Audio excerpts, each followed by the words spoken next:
तो राजा मान सिंह एक बार गोवर्धन की तलेटी में विचरण कर रहे थे और प्रातः काल की ब्रह्म वेला में श्री कुम्मन दास जी महाराज अटारी पर बैठकर के राग भैरवी अलाप रहे थे।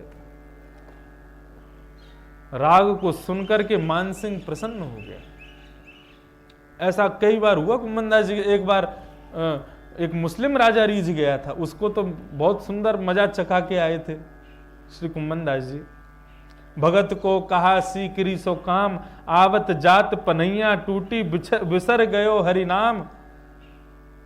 जाको मुख देखत दुख लागत, ताको करन परी परनाम। कुंभन दास लाल गिरधर बिन और न दूजो काम।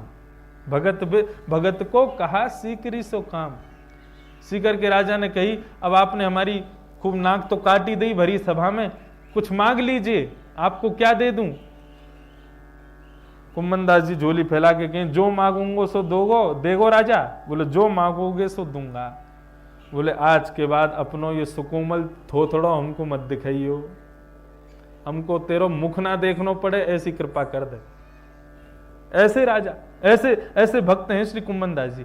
तो ऐसी ही लीला एक बार उनके साथ घटी। मान सिंह राजा कुम्मन दास जी के स्वर सुन के प्रसन्न हो गए। तो जैसे बलि ठाकुर जी के सामने कह रहा है मैं ये दे दूं, वो दे दूं, ऐसा कर दूं, ठाकुर जी सबसे इनकार कर रहे हैं, ऐसे ही हुआ श्री कुम्मन दास जी के साथ। मान सिंह कुम्मन दास जी के पास, अच्छा कुम्मन दास जी अष्ट सखा में, ठाकुर जी के अष्ट सखाओं में सबसे दीन थे। ऐसा वर्णन आता है कि बहुत दीन थे। उनके घर वाले पीछे पड़े रहते थे कि तुम्हारे यहां राजा महाराजा आते हैं, इनसे कुछ मांग क्यों नहीं लेते अपने घर के लिए। लेकिन कुम्मन दास जी कहते ये माया में पड़ गए तो श्री गिरधर लाल जी हमसे दूर चले जाएंगे। अरे हमको त्रिलोकी नाथ मिल गयो है, वाकई आगे अब और कछु कहां मांगे, हम कुछ नहीं मांगते थे। राजा मान सिंह ने खूब ऑफर दिए, ये दे दें, वो दे दें, ऐसा कर दें, वैसा कर दें, लेकिन सबसे इनकार कर दिया।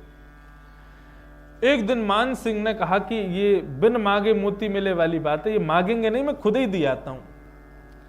तो मान सिंह बड़ी बड़ी बैलगाड़ियों में भर करके सोने जवाहरात हीरे चांदी लेकर के श्री कुम्मन दास जी के पास पहुंचा।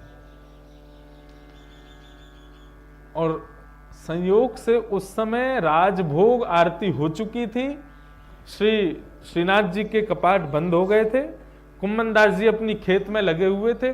और ऐसा वर्णन आता है जब ठाकुर जी के राजभोग आरती के बाद जब शाम को दोपहर में 12 बजे ठाकुर जी के कपाट बंद होते तो श्रीनाथ जी, श्री गोवर्धन नाथ जी कुम्मन दास जी के खेत में जाते और कुम्मन दास जी हल चलाते, ठाकुर जी बीज बोते, कुम्मन दास जी के साथ में सेवा करवाते कुम्मन दास जी के साथ। लेकिन ये उनके अंतरंग लीला में ही रहता था।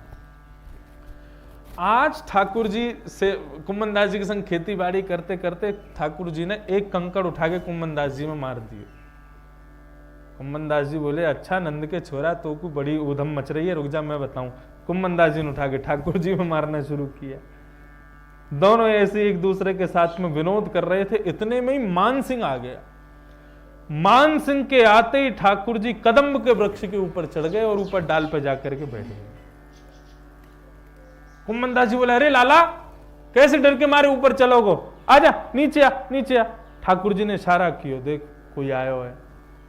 तो कुम्मन दास जी ने जैसे देखा कि हमारे ठाकुर जी के प्रेम मिलन में ये बीच में बाधा बन करके आया, मान सिंह रूठ गए, चिल्लाने लगे, क्यों मेरे पीछे पड़ा है, छोड़ क्यों नहीं देता मुझको।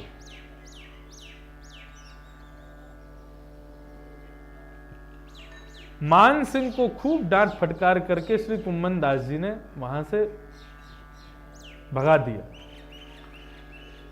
ठाकुर जी ऊपर कदम पर बैठे हुए देख रहे हैं कि आज यदि कुम्भन दास चाहे तो नवनिधि सिद्धि सब अर्पित कर सकता है, सब प्राप्त कर सकता है बड़े बड़े राजाओं से, लेकिन मेरे प्राप्ति में कहीं विक्षेप ना हो, इसलिए कभी किसी के आगे हाथ नहीं पसारता।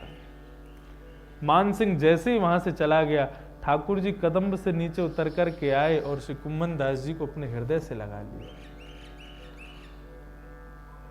और जब तक श्रीनाथ जी कुम्भन दास जी विराजे, तब तक कुम्मन दास जी के नेत्रों के सामने ही रहे ठाकुर जी, कभी उनसे दूर नहीं गए। संसार की प्रत्येक वस्तु को ठाकुर जी के आगे सूक्ष्म माना कुम्मन दास जी ने। इतनी दीनता थी। हमारे पूज्य नाना जी सुनाया करते थे कि कुम्मन दास जी कभी कभी सवेरे जब तिलक आदि करने के लिए बैठते थे तो अपनी भतीजी से कहते थे, अरे ला आरसी लिया और बैठवे को आसन लिया। तो उनकी भतीजी कहती थी, बोले आसन तो बछड़ा खा गयो और आरसी को बछड़ा पी गयो। सुनने वाले कहते आरसी भी कोई खावे की चीज है, पीवे की चीज है, और आसन कोई खावे की चीज है। तो कुम्मन दास जी कहते कोई बात ना, आज नई आरसी और नयो आसन बना लूंगा। तो कुम्मन दास जी की आरसी क्या थी? बोले एक कठौते में जल भरते थे और उस जल में अपने मुख को देखते, वो तो थी आरसी। उसको बछड़ा पी गया। और आसन के रूप में घास फूस इकट्ठी करके एक आसन बनाते, उस पर उसको बछड़ा खा गया। ये आसन था और वो आरसी। इतने दीन थे कुम्मन दास जी। लेकिन फिर भी भगत को कहा सी करी सो काम, जाको मुख देखत दुख लागत, ताको करन परी परनाम। कुंभन दास लाल गिरधर बिन, कुंभन दास लाल गिरधर बिन, और न दूजो काम, भगत को कहा सी करी सो काम। अगर भक्त हो, वास्तविक भक्त हो, या कुम्मन दास जी सीकर के राजा को या सीकरी को मना नहीं कर रहे, अगर तुम वास्तव में भक्त हो तो ठाकुर जी के अलावा सारी वस्तु तुम्हारे लिए मिथ्या है। उन सब से तुम्हारा कोई मेल नहीं होना चाहिए।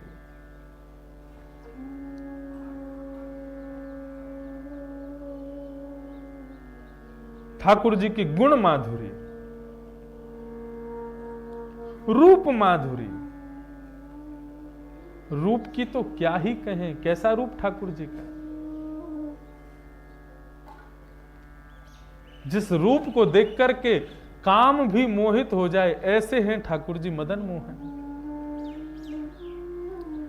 वेणु गीत का एक सुंदर स्वरूप मुझे याद आता है। आप लोग यदि उस स्वरूप का दर्शन अपने हृदय पटल पर कर सको तो आपकी जय जय हो। कैसा स्वरूप है ठाकुर जी का! ठाकुर जी को अपनी त्वचा में सबसे ज्यादा प्रिय स्पर्श लगता है गायों की जिह्वा। जब गाय उनके अंग को चाटती है तब ठाकुर जी को बहुत सुख मिलता है। सुख क्या मिलता है? गुदगुदी होती है ठाकुर जी को। एक दिन ठाकुर जी वेणु गीत में, भागवत में वर्णन आता है, एक दिन ठाकुर जी वन में विचरण कर रहे थे, गाय चरा रहे थे। तो गाय चराते चराते ठाकुर जी ने कही गैया सबरी दूर दूर चली गई, आज इनके संग एक क्रीड़ा की जाए। तो ठाकुर जी वन के सुंदर सुंदर वृक्षों के पत्तों को तोड़ तोड़ करके अपने अंग पर उसको वनमाली भेष धारण कर लेते हैं। यहाँ पे थोड़ी घास रख ली, यहाँ पे थोड़ी घास रख ली, थोड़ी कमर के पास में कोई पत्ता बांध लिए, पैरन में बांध लिए, गले में माला पहन ली, नहीं पूरे वनमाली बन गए ठाकुर जी। और वनवाली बनकर के अधर पर वेणु धारण करके जैसे ही वेणु में टेर दी है, ऐसी टेर दी जिसको सुनकर के समस्त गाय दौड़ करके चली आई। दूर से जैसे ही देखा तो वनमाली बनकर के घास फूस लगी हुई है, ठाकुर जी खड़े हुए हैं। गायों के मन में विचार आया, कन्हैया भी हमारो प्रियतम और जाकू लपेट के बैठो है, वो भी हमारो भोजन। आज दोनों को सुख एक संग मिलेगा। सब गाय पूंछ उठा करके दौड़ करके जाती हैं और ठाकुर जी के अंग प्रत्यंगों पर लगी हुई घास फूस पत्तों को अपने मुख से जब खाती हैं, जीभ से जब चाटती हैं, तब किलकिल करके गोविंद देव जी हंसते हैं, उनको गुदगुदी होती है। ऐसा मधुर स्वरूप, रूप माधुरी, ऐसा रूप ठाकुर जी को। बिन देखी हूं विवश भई हूं, रोम रोम परिहार, नयन भर देखूं नंद कुमार।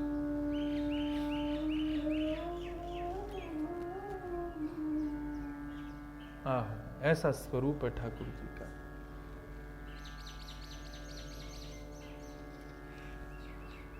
रूप माधुरी, और चौथा है लीला माधुरी। इन चारों से जिसको ठाकुर जी ने आकृष्ट कर लिया, वो व्यक्ति दोबारा संसार में नहीं पड़ेगा।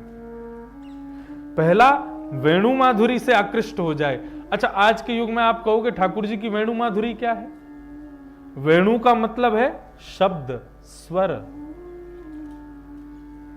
ये मंगलमयी कथा जो आप लोग सुन रहे हैं, ये सुंदर सुंदर विविध विविध वक्ताओं के द्वारा सुनी जा रही ये जो कथा, यही वेणु माधुरी है। वक्ता वेणु के समान है, वंशी के समान है।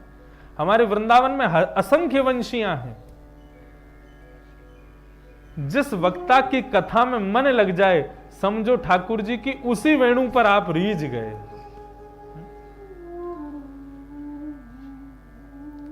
लेकिन सावधानी से, क्योंकि कई वंशियां कंसुरी बेसुरी भी हैं। उनको ठाकुर जी नहीं बजाते। उनको ठाकुर जी के संग रहे वाले जो इर्द गिर्द संग जो ठाकुर जी के ग्वाल बाल रहे, गोबर चोट्टा, वो बजा लें कभी कभी। तो कई बार कई लोग उन वंशियों पे भी आकृष्ट हो जाते हैं। तो थोड़ा सावधानी रखिएगा। वंशी सुरीली हो तभी वंशी बजाने वाला उसको बजाता है। अगर सुरीली नहीं हो तो उसको त्याग देता है।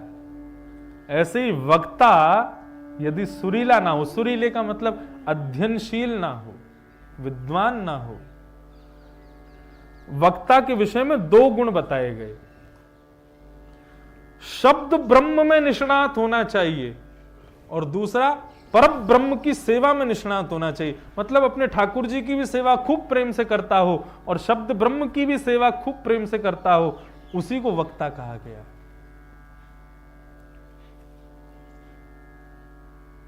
जो केवल ठाकुर जी के विग्रह की सेवा में रहे और शब्द ब्रह्म में रुचि ना रखे, वो वक्ता नहीं होता। और केवल शब्द ब्रह्म में रुचि रखे, ठाकुर जी की रूप माधुरी में रुचि ना रखे, वो वर्णन कर ही नहीं पाएगा रूप माधुरी का। इसलिए वंशी सुरीली होनी चाहिए, तभी गोविंद देव जी उसमें टेर बजाएंगे और तभी सुनने में आनंद आएगा। तो सबसे पहली ठाकुर जी जो आकृष्ट करेंगे वो है वेणु माधुरी। मतलब आज की डेट में कथा ही वेणु है। दूसरा गुण माधुरी। ठाकुर जी के गुण पर रीझ जाओ। गुण माधुरी का अर्थ क्या है? मेरो मन लग्यो बरसाने में, जहां विराजे राधा रानी। सबकी अलग अलग जगह मन लगते हैं। कोई को बरसाने में लग जाए, कोई को गोवर्धन में लग जाए, कोई को नाथद द्वार में लग जाए, कोई को जयपुर में लग जाए, कोई को वृंदावन में लग जाए। ये ठाकुर जी के गुण ही स्थान रूप में खड़े हैं। जयपुर का अलग गुण है, वृंदावन का अलग गुण है, बरसाने का अलग गुण है, गोवर्धन का अलग गुण है, नाथद द्वार का अलग गुण है। ये ठाकुर जी की गुण माधुरी। रूप माधुरी। ठाकुर जी के मंगल मंगल बिलग बिलग रूप हैं। कहीं पर श्रीनाथ भेष में खड़े हैं, कहीं पर गोपीनाथ भेष में खड़े हैं, कहीं पर राधा रमण भेष में खड़े हैं, कहीं पर बांके बिहारी बन के खड़े हैं, कहीं कहीं पंडरीनाथ बन करके खड़े हैं। दोनों भुजाओं को कमर पर रख करके खड़े हैं। एक दक्षिण में एक स्थान है, उसका नाम है गुरुवायूर। वहां पर बालकृष्ण प्रभु का मंदिर है। वहां बालकृष्ण प्रभु एक भुजा कमर पर रख करके दूसरी भुजा हाथ को ऐसे करके खड़े हैं, मानो मांग रहे हैं माखन दो। गुरुवायूर भगवान की एक दिन कथा पूरी विस्तार से सुनाऊंगा, वहां कैसे विराज रहे हैं। सब जगह अलग अलग रूप में विराज रहे हैं। तो ये ठाकुर जी की रूप माधुरी है। और ठाकुर जी की लीला माधुरी। हमारे साथ घटने वाली प्रत्येक स्थिति को ठाकुर जी की लीला समझो। जो हो रहा है ये ठाकुर जी की विचित्र लीला है। हमारे अथक प्रयास करने के बाद भी सफलता नहीं मिल रही तो जोर से हंसने लग जाओ, वाह रे लाल जी ठीक है भैया, तुम जीते हम हारे, और कितनों करोगे या काम को। प्रत्येक लीला में ठाकुर जी का ही भाव समझो, अपने ऊपर बीतने वाली गुजरने वाली प्रत्येक स्थिति को ठाकुर जी की क्रीड़ा समझो, खेल रहे हैं हमारे साथ। इन चार माधुरियों में जो आकृष्ट हो गया उसको संसार कभी भी सता नहीं पाएगा। वेणु माधुरी, गुण माधुरी, रूप माधुरी और लीला माधुरी। श्री नारद जी महाराज, आपके जयपुर के पास में एक स्थान है, उसका नाम है दौसा। दौसा के एक